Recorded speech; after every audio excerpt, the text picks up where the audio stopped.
Hello, hello, England, 1947. Princess Elizabeth is planning a royal wedding. We should have a feast, but where's the food? Ah, there's the solution. A prize pig named Betty Blue Eyes.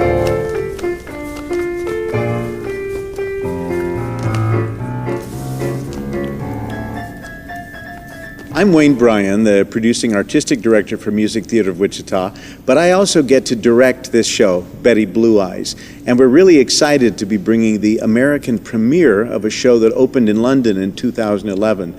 The reason we've gotten to do it is partly because back in 2001, we were able to do the American cast album of a show called Honk. And the songwriters, authors of that, George Stiles and Anthony Drew, approved of our efforts, and we've stayed in touch and become friends ever since. When Betty Blue Eyes opened in London, I sent a congratulatory note saying how excited we were that there was a new Stiles and Drew musical. It's set in 1947 England after World War II. And as I think we all know, economic recovery can be a slow-moving thing. So in this little British town, things have not changed appreciably after the war. There's still a shortage of meat, there's severe rationing, and people are starting to lose faith that economic recovery is right around the corner. And into this milieu comes a very funny, farcical story about a pig named Betty and the humans who interact with her. On the parade,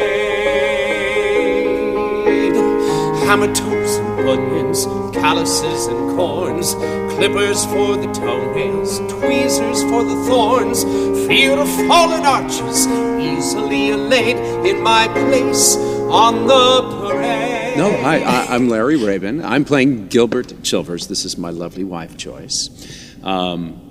We've been married for quite some time, and we don't have any children, which Gilbert actually really wants children, but Joyce is at a place in life where she needs to reach a certain social status before she's ready to have a family.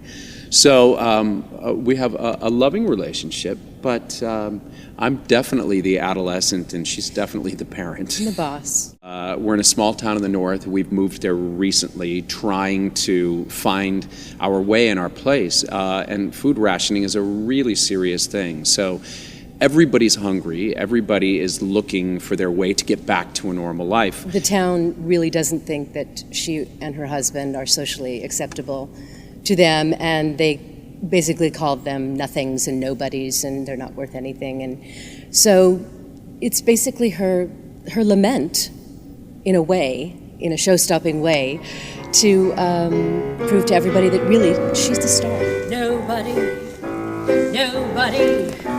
Nobody calls me nobody. I'm somebody they're gonna see rise up to be someone of renown. I'll make them eat every word. I'm not just one of the herd. Time that the whole town was stirred. Her name is Mother Dear, and I'm not quite sure what her real name is. Oh yes, they've they sort of have written a lot of the zingers, the one, and I just love that anytime she says something, her daughter repeats her, and the language is so delicious and farcical and yet she has all kinds of fun things to say, but just at the wrong moment. There's no pig. There's no pig In the house. In the house. In case anyone complains, there's no pig. There's no pig In the house. In the house. It's a problem with the drains. There's no pig in the house. There's just Gilbert, Joyce, and There's just me and both of you. when no one else is looking, There's a little pig. My name is Monty Regal Wheeler, and I'm playing Inspector Wormold. The story takes place in 1947 in England, and Inspector Wormold is a meat inspector. He works for the Ministry of Food.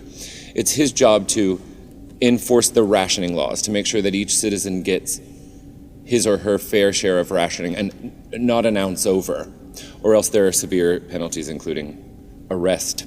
So he's the primary antagonist in the story. He's a bit of a bully, but also he's got a softer side that gets revealed in his great passion for executing his job, actually.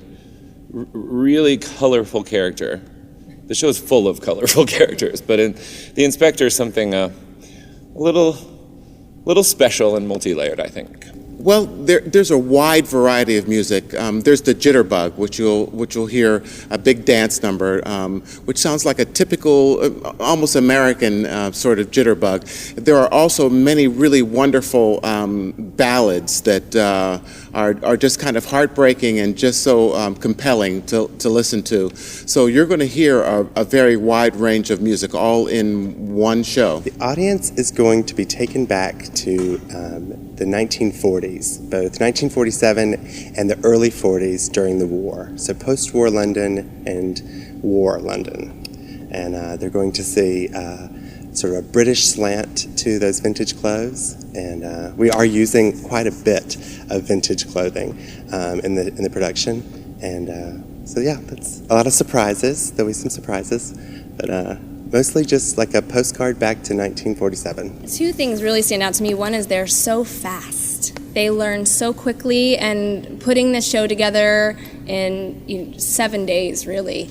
They have to assimilate so much information, the dance, all of their harmony parts, and blocking and staging, and they hit it, and when we come back to see it the next day, it's always better, which is very exciting. And the other thing to me is they're all such wonderful triple threats. They really can sing and dance and act consistently across the board, which for a choreography team is just wonderful, that no matter who's on the stage, we know we can give them anything and they'll bite onto it. And they'll go for it. That's the other thing too. With the swing number where they're up in the air and flipping around, and we ask them to try all kinds of crazy things, and they are so willing. That's one of the things I was going to say. It's wonderful to be able to dream up all these things in your head and then actually say to a company, do you think you can do this? And they're like, of course we can do this. How can we'll make it happen. What do you want? That's an amazing thing to be able to get to create that story, to help the story.